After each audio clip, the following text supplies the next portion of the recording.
Hallo alle sammen, og velkommen til en ny video. Det er fordi, at det her kan godt blive en lidt fjollet video, fordi at Johannes altid siger sådan, hej folkens.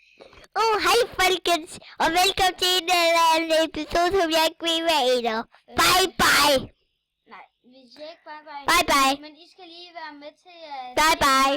hold op, Johannes, jeg mener. Okay. Men vi har Johannes med, og vi skal lige se, hvor mange penge vi har fået i det her. Det er et godt stykke tid siden, vi spiller det. Så. Tra-la-la. Tra-la-la-la-la-la. Tra-la-la-la-la-la. Hej hej. Der er for mange penge! Bla bla. Millioner. Bla bla. Det er ikke bla bla. Jo, det kalder jeg det for. Jeg opgraderer den bedste.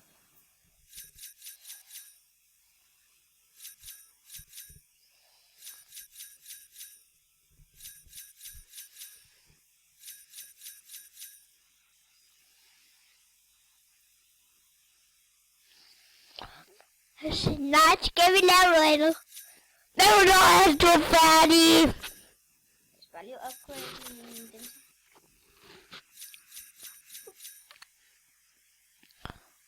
Og den døde. Og så kom der en ny tyk ridder. Den er grim.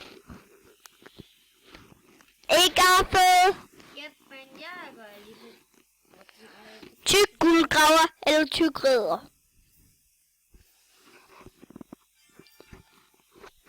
I kan vælge, om den skulle være tyk eller grim. Ja. Men jeg gør altså lige sådan. Vi klipper. Vi finder et andet spil. Vi ses. Hej folkens. Hej igen. Alle sammen piger og drenge derude. Vi skal spille Ticket Legends. Se, herovre har vi også. Vi har et gods her. Og det er den anden på serveren. Han har en diamond pickaxe. Og den er meget grim. Han er bare dum. Han er ding. Nu er der en iron golem.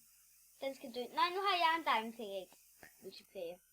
Så den er grim. Nej, nu er den hest imod mig med en diamond pickaxe. Jeg vil have et sværd.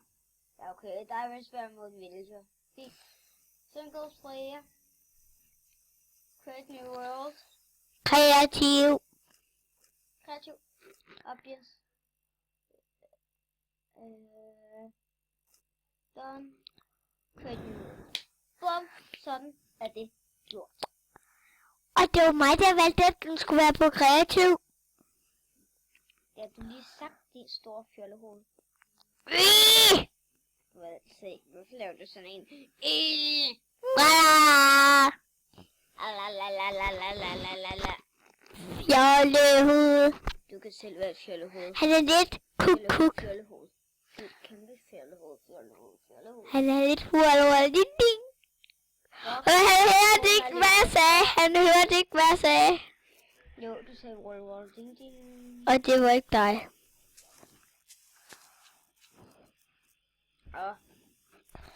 Ved du, hvad jeg tænker? Nej, det ved du nemlig ikke. Vil du sige det? Nej, det ved jeg ikke. Er du gold? Det er fordi, jeg skal lige finde noget. Det er slet ikke en atombombe.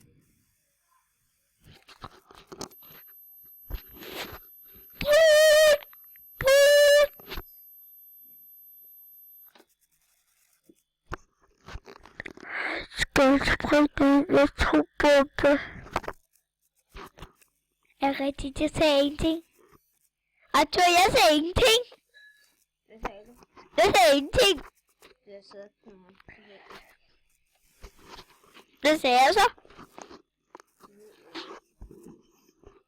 Du hørte det jo ikke.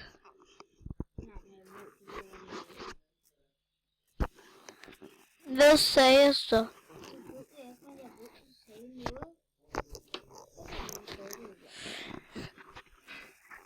Jeg skal springe en atombombe. Nej, det gør vi ikke. Nu kan vi springe den atombombe i luften. Jeg har aldrig set en atombombe blive sprænget. Men så får du da se nu.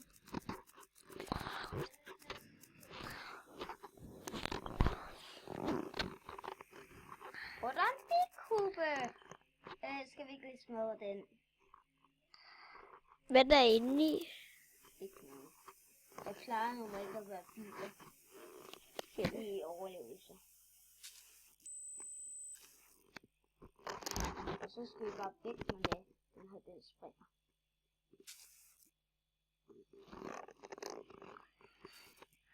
Nej, what? Ej, kan stone block ikke til en atombombe. Det er ikke nok den power i det. Den er ikke ligesom TNT. Redstone torch, please. Se det. Hey. Så smadrer blokken. Okay, man. Fuck, det virker ikke ligesom det. Så vi tager bare en lighter til den. At Ja, det var jeg kan bedre. ikke finde den lighter. Den fucking lighter. Den skal jeg tæv, skal den. Endelig finde den fucking nice. Den tæv. Der er god musik i mine ører. Det er mig, der er inde i dine ører. Det er god musik. Jeg skal nok lade være nu.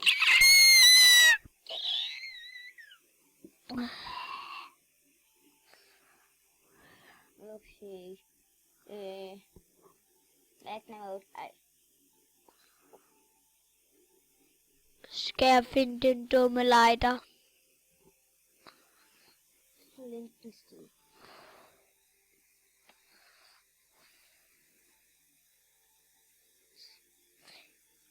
Okay, nu søger jeg bare på FB, og så går jeg bare ned.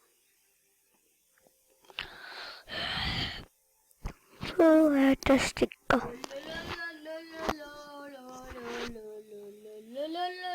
Hvis I kigger meget hen over hjertet, så kan I se nogle masse nice gun. Rocket launcher. Den her, den elsker jeg.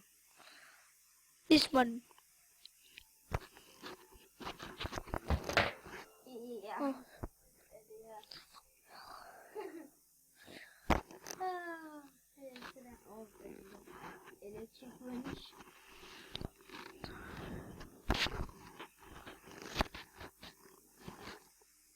Så skal de være og flyve lidt. Så skal det der få skal lidt flytte. Nej, ikke nogen rocket launcher. Se, så er der Crossfield.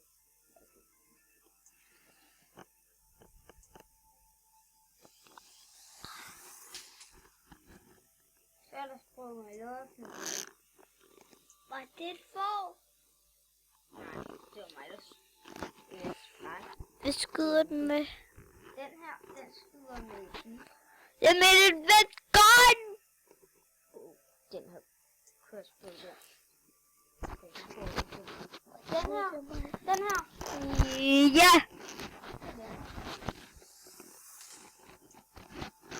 Skyd det med to, så skyd der. Nej. Det er fordi... Prøv så at skyde. Du skal se en rocket launcher. Hvad gjorde den? Se. Det fyrværkeri. Men det springer aldrig, før det rører noget. Nice.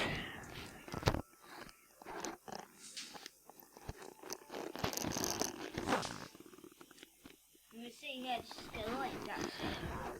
Jeg har engang grebet forfældt. Se. Det her, det har fuldt livet. Skal jeg tjekke. Yep. Skal jeg i center. Bum. Så går jeg hen til sammen på.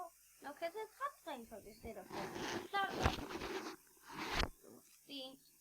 Ja. Dø. Nej, dø. Jeg kunne godt tænke mig, at det var mig, der spiller lige nu.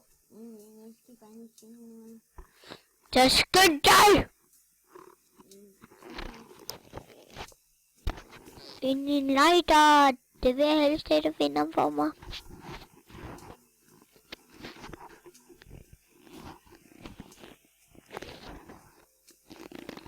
Det kan du selv finde.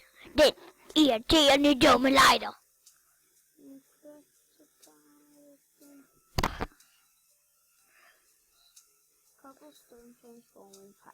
Det er det.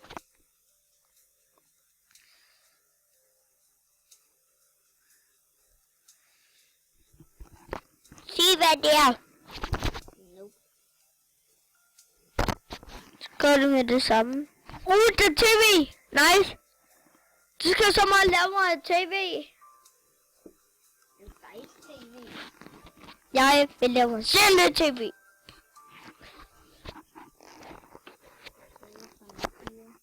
Og det her er selv. Jeg synes nogle gange, at han er lidt ualvorlig. Ja. Hvad skal vi smule trykke der? Hvad gør det?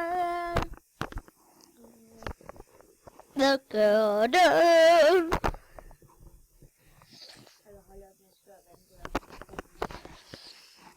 Hold trolde lille lullalej.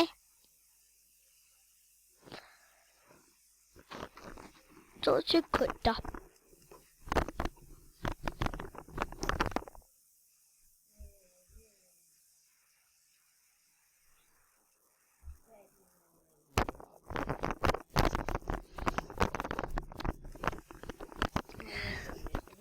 Hallo, nu er jeg kommet tilbage igen.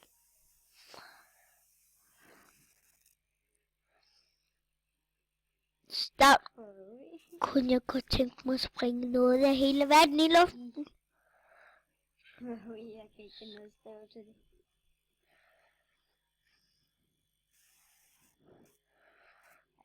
Kan du finde en lighter?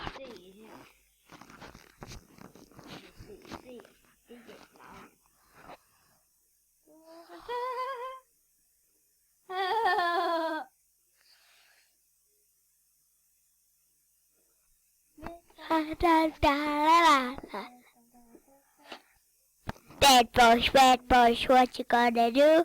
What you gonna do when they come for you? Det er sikkert, alle kender den der sang.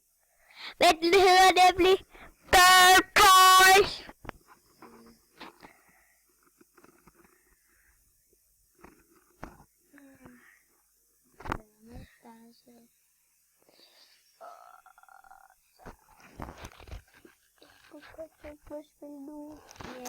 Ja. Se, hvordan det ser ud, når man drukker sådan en der. Så lægger den bare der og flyver. Og så nu samler jeg den. Den her, den skulle med golden nugget. Gader golden nugget. Yes. Altså, det kan det, hvis man skulle sådan her. Okay.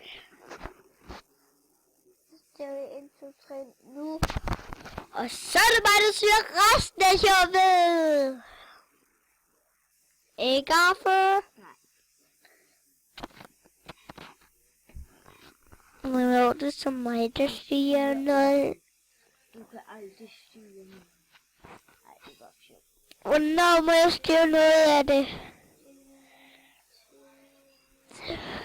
2, 3, 4, 5. Jeg kunne så godt tænke mig at lave en sindssyg overting. Men det kan puttes bare ikke på. Du kan gå an det du vil.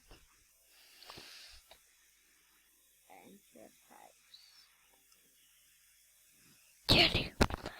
Jetpack! Da da da da. Jetpack! Da da da da da. Jeg vil også gerne være lidt med. Men jeg kunne godt tænke mig at styre nogle ting. Det er jo næsten kun dig. Buh!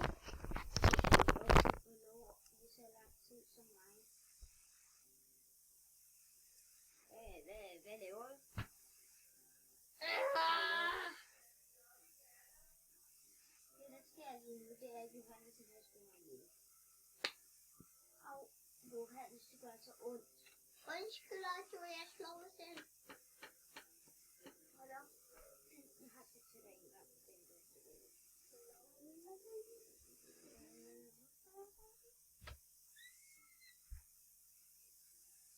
Hvad er det her, Arthur? Kom her, Johannes. Jeg vil lave en YouTube-video. Når må jeg så godt styre? Når det bliver morgen?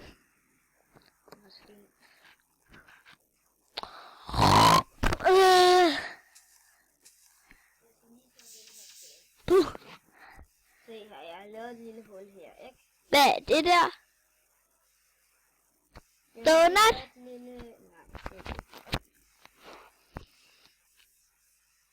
Lad mig dog komme ned i det lortehul. Jeg kunne godt lave det på, men det er for dårligt til. Se. Hvis jeg... Se, nu går jeg lige her i midten. Skal sådan her.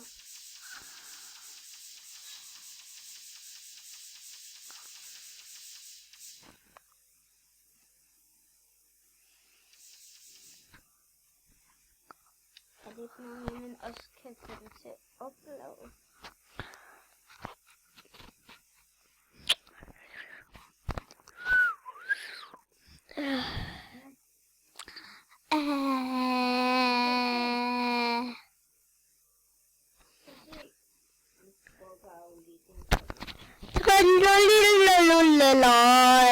Jeg er en flæskesteg.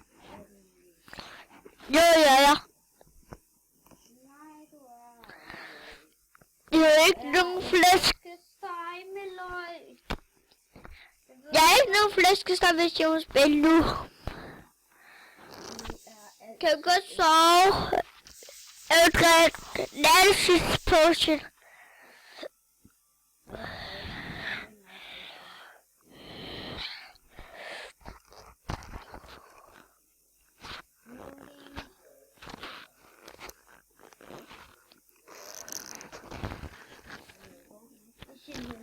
Det bliver jeg meget glad.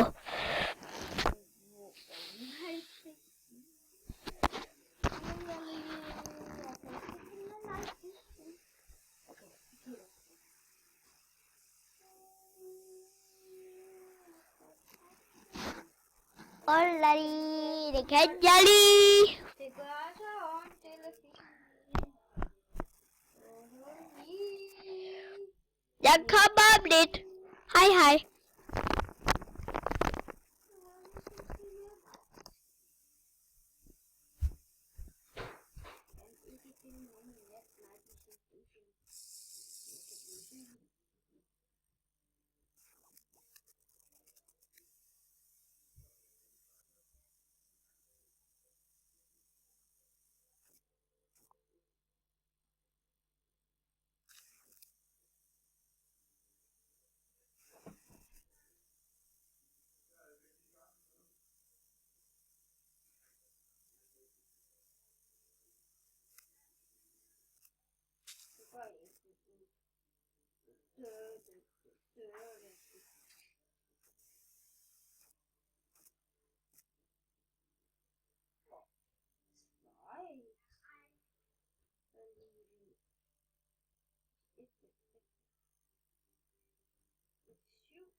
Se her, det er alle de steder, der kan få monstre. Så hvis jeg sætter en sådan her, se, så alle de her steder kan der ikke få monstre. Det er smart. Det var man ikke.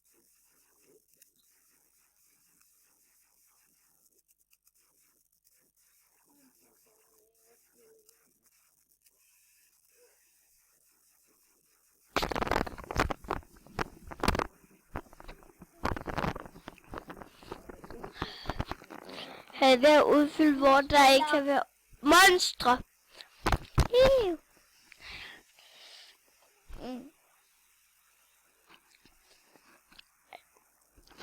Jeg sidder hjemme lidt. W er fremad.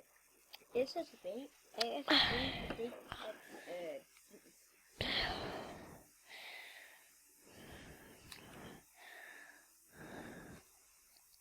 ja.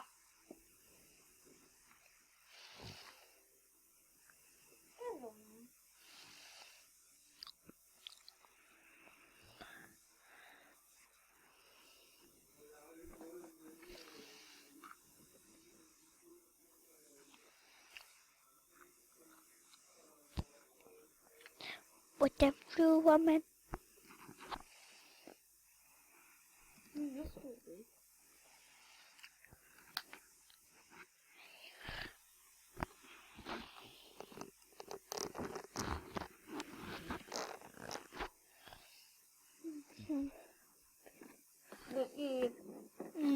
Alle sammen, I vil godt have det sammen. I vil godt have det bliver dag, ikke? Sådan der, så er det dag. Så er det dag, du. Og der er det instrument der. Den er lige CPU.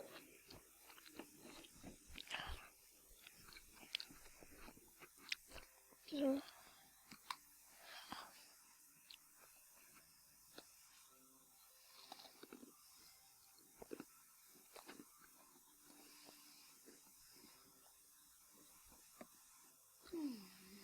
Ja.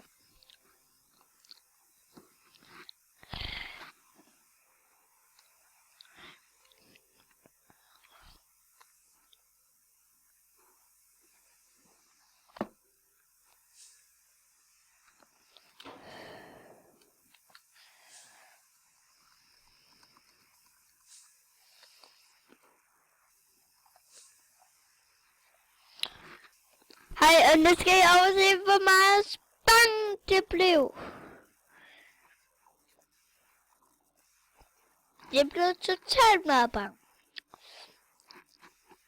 Nå, nu skal jeg lige finde også et sted, så vi kan lave os et sted. Så vi kan få lavet os en computer. Det er gerne computer. Computer crap. Men det skal være standard. Bare så fakta. Nej, resten fakta. Ja. Bare, ja. Men du... Nej. Jeg skal lige vise dig noget. Nam nam.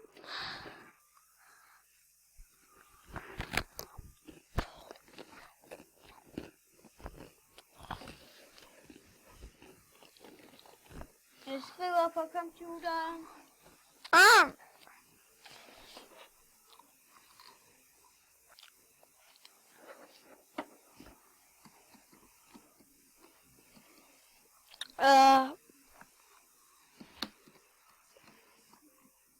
Sorry. Johannes har trykket på mig på tasterne, vi klipper. Hej, Tom. Du kunne ikke finde noget spil. Så vi har... Vi siger mange tak, fordi I så den her video. Og hvis I synes, det er godt, så sæt bare et like. Ja, smid et like. Ellers så smid en kommentar. Ellers så smid en subscribe. Ellers så må I også godt smide et... Ellers så må I godt smide et dislike. I må også godt bare lade være med at gøre noget. Ellers hvis I smider et dislike, skriv hvorfor. Og det sidste vi vil sige er bare hej hej.